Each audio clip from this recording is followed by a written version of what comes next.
Ohio Congressman Jim Jordan.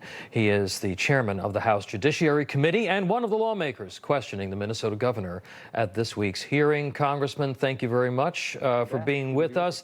This really is a truly unprecedented effort, and I don't think it's getting the attention that it deserves.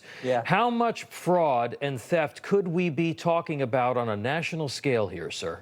Well, I think conservative estimates are billions of dollars. I mean, particularly when you look at Medicaid and all the potential fraud that I think exists there, but these other programs as well. We know it was what estimates are in Minnesota, $9 billion alone in just one state. So, yeah, it's real. The other thing I would add is Colin McDonald is at the Justice Department. They have an Assistant Deputy Attorney General position to combat fraud. They've named Colin in that position. I met with Colin. Sharp young lawyer, I think the right kind of guy for this job, going to do a good job there as well. So this is a whole of government type of effort to save the taxpayers' money and then actually get the money for the mission it was supposed to be used for. That's important as well. One of the issues you pressed Governor Walz on was whether fear of political backlash prevented him from taking the action to tackle the Somali fraud. They want to make this about race, sir, it seems, at all costs, but it really is about the acts of omission and commission because of political expediency. Your thoughts?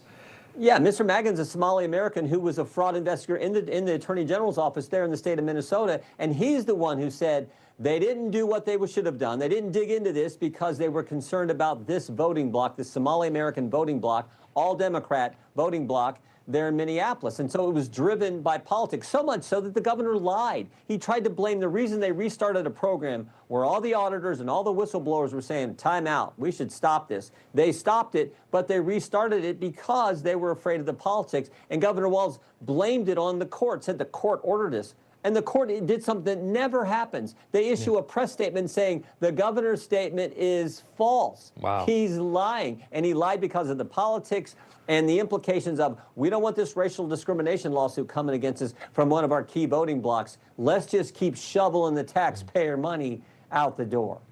The committee also pointing out the explosion of spending on autism programs in the state over the last 7 years. In 2017, autism spending was a little over $1 million. By 2024, it was nearly $350 million. Yeah, great point, because it's just one of the other programs where there was all kinds of shenanigans going on. And remember, 98, back to this issue of the politics, 98 people have been indicted. 85 of those are Somali American. This was about politics. They didn't want to go out because of the racial discrimination lawsuits and the threats that were coming. They didn't want to do it. And it's the old playbook of the left. I always say the left has a template. The left will tell a lie. Everything's just fine. Whatever the issue, the left will tell a lie. Mainstream media will report the lie. Big tech will amplify the lie. And then when you tell the truth, they call you a racist. Information. Truth is freedom. Is Newsmax. It's real news for real people.